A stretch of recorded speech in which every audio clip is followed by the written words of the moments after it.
वन्दे मातरं सुजलां सुफलां मलयज शीतलां सस्य श्यामलां मातरं वन्दे मातरम्।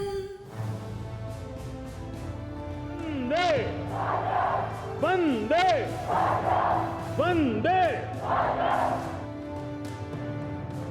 15 अगस्त 2026 भारत का अपना 80वां स्वतंत्रता दिवस। और इस बार लाल किले की प्राचीर से होने वाले स्वतंत्रता दिवस समारोह में एक ऐतिहासिक बदलाव है। पहली बार वंदे मातरम लाल किले की प्राचीर से गाया जाएगा। इसके बाद राष्ट्रगान जन गण मन होगा। आज जो गीत देश के राष्ट्रगीत के तौर पर जाना जाता है, उसकी कहानी सिर्फ देशभक्ति की कहानी नहीं है।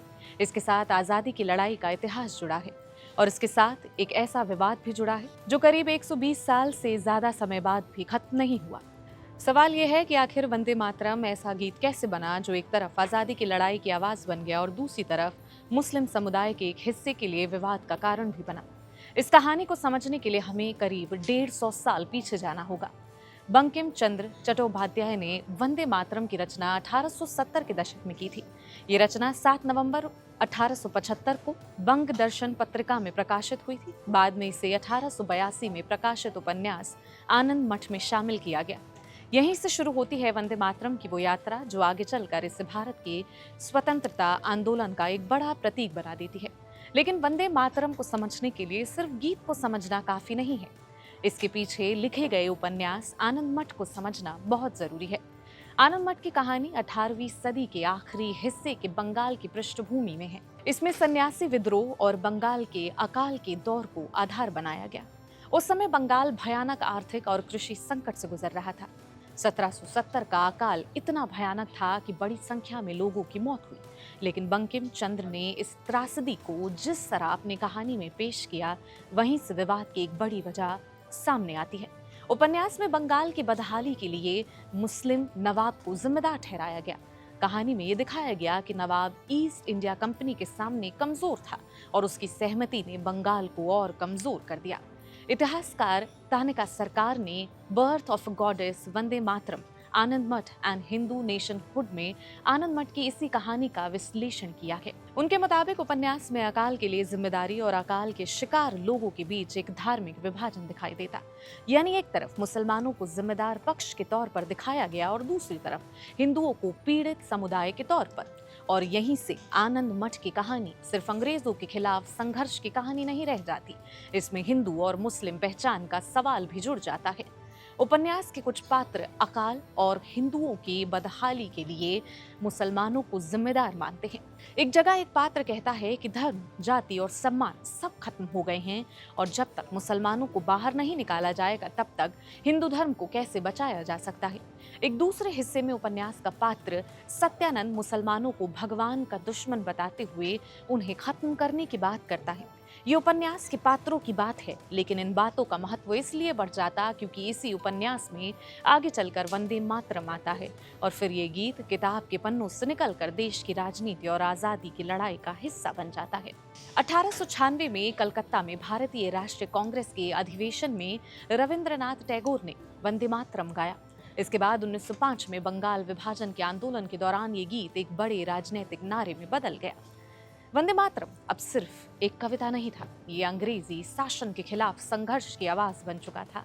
लेकिन इसी दौर में एक दूसरा सवाल भी उठने लगा, क्या यह गीत हर भारतीय को समान रूप से अपना लग सकता है? खासकर मुस्लिम समुदाय के हिस्से ने इस पर सवाल उठा दिया। आपत्ति सिर्फ गीत के नाम को लेकर नहीं थी, आपत्ति उसके उन हिस्सों को लेकर थी जहां मातृभूमि को हिंदू देवी के रूप में देखा गया था। 1908 में ऑल इंडिया मुस्लिम लीग के दूसरे अधिवेशन में उसके अध्यक्ष सैयद अली इमाम ने वंदे मातरम को लेकर अपनी चिंता जाहिर की। उनका कहना था कि अगर किसी सांप्रदायिक नारे को राष्ट्रीय नारे के रूप में पेश किया जाएगा तो इससे मुसलमानों के बीच ये भावना पैदा हो सकती है कि राष्ट्रवाद की आड़ में हिंदू राष्ट्रवाद को बढ़ावा दिया जा रहा। करीब 3 दशक बाद मोहम्मद अली जिन्ना ने भी वंदे मातरम को लेकर आपत्ति जता दी। 1 मार्च 1938 को लाहौर के द न्यू टाइम्स में लिखते हुए जिन्ना कहते हैं कि भारत के मुसलमानों ने वंदे मातरम को राष्ट्रीय गान के रूप में स्वीकार करने से इनकार कर दिया। लेकिन एक दिलचस्प बात यह है कि सिर्फ जिन्ना ही इस विवाद को नहीं देख रहे थे। जवाहरलाल नेहरू भी इस समस्या से परिचित थे।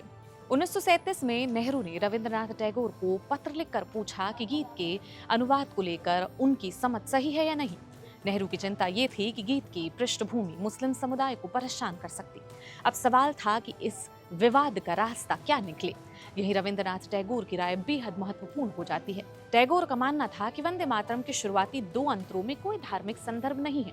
इन अंतरों में मातृभूमि को उसकी सुंदरता, हरियाली, नदियों, खेतों और प्रकृति के जरिए एक माँ के रूप में देखा गया। यानी शुरुआती हिस्सा भारत की धरती और उसकी सुंदरता की स्तुति करता है। लेकिन गीत के आगे बढ़ने के साथ तस्वीर बदल जाती है। बाद के अंतरों में देवी दुर्गा समेत हिंदू धार्मिक प्रतीकों का इस्तेमाल होता है। मातृभूमि को देवी के रूप में देखने का यह भाव मुस्लिम समुदाय के एक हिस्से के लिए स्वीकार करना मुश्किल था, क्योंकि इस्लाम एक ईश्वरवादी धर्म है और मूर्ति पूजा इस्लामी आस्था का हिस्सा नहीं है। इसलिए किसी देश को हिंदू देवी के रूप में देखना या उसकी स्तुति करना मुस्लिम समुदाय के एक हिस्से को धार्मिक रूप से असहज करता था। इतिहासकार एजी नुरानी ने भी वंदे मातरम के इसी पहलू पर सवाल उठाया।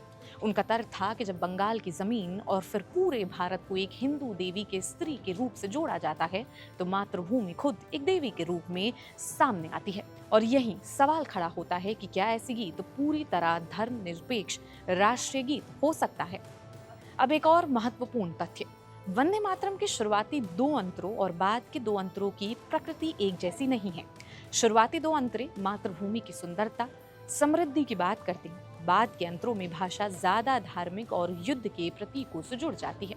इसी विवाद को देखते हुए 1937 में कांग्रेस ने फैसला किया कि उसके अधिवेशनों में वंदे मातरम के सिर्फ शुरुआती 2 अंतरे गाए जाएंगे। यानी कांग्रेस ने गीत को पूरी तरह छोड़ने के बजाय उसके उन हिस्सों को चुना जिन्हें धार्मिक विवाद से मुक्त माना गया। और इस फैसले में मुस्लिम समुदाय की आपत्तियों को भी ध्यान में रखा गया। दिलचस्प बात यह है कि महात्मा गांधी का वंदे मातरम से रिश्ता भी इसी बदलाव को समझने में मदद करता है। 1915 में गांधी ने इसी गीत में व्यक्त देशभक्ति की भावना की तारीफ की थी। युवा गांधी के लिए वंदे मातरम देशभक्ति की आवाज था। उन्हें उस समय ये नहीं लगता था कि ये सिर्फ हिंदुओं का गीत है। लेकिन 1939 तक गांधी की चिंता बदल चुकी थी। जुलाई 1939 में हरिजन में उन्होंने लिखा कि बंगाल विभाजन के दौर में वंदे मातरम हिंदू और मुसलमानों के बीच एक बेहद प्रभावशाली नारा बन गया था। गांधी ने माना कि ये अंग्रेजी साम्राज्यवाद के खिलाफ लड़ाई की आवाज था। लेकिन उन्होंने ये भी स्वीकार किया कि समय के साथ इसके धार्मिक अर्थों को लेकर समस्या पैदा हो गई थी। यानी गांधी के लिए वंदे मातरम की कहानी में 2 चीजें एक साथ मौजूद थी। एक तरफ आजादी की लड़ाई और देशभक्ति, दूसरी तरफ उससे पैदा होने वाली सांप्रदायिक असहजता। फिर आया 24 जनवरी 1950। देश आजाद हो चुका था। संविधान सभा के सामने ये सवाल था कि देश का राष्ट्रगान क्या होगा। फैसला हुआ कि रविंद्रनाथ टैगोर का जन गण मन भारत का राष्ट्रगान होगा और वंदे मातरम को भी उसकी ऐतिहासिक भूमिका के लिए सम्मान दिया जाएगा। संविधान सभा के अध्यक्ष डॉक्टर राजेंद्र प्रसाद ने साफ कहा कि जन गण मन राष्ट्रगान होगा और स्वतंत्रता आंदोलन में ऐतिहासिक भूमिका निभाने वाले वंदे मातरम को भी उसके बराबर सम्मान और दर्जा दिया जाएगा। यानी वंदे मातरम राष्ट्रगान नहीं बना, लेकिन ये राष्ट्रगीत बनकर देश की राष्ट्रीय पहचान का हिस्सा बना रहा। और आज 2026 में इसकी कहानी फिर एक नए मोड़ पर है। आपको ये वीडियो कैसा लगा हमें कमेंट सेक्शन में जरूर बताएं। इस वीडियो को लाइक जरूर करें, चैनल को सब्सक्राइब करना बिल्कुल ना भूलें।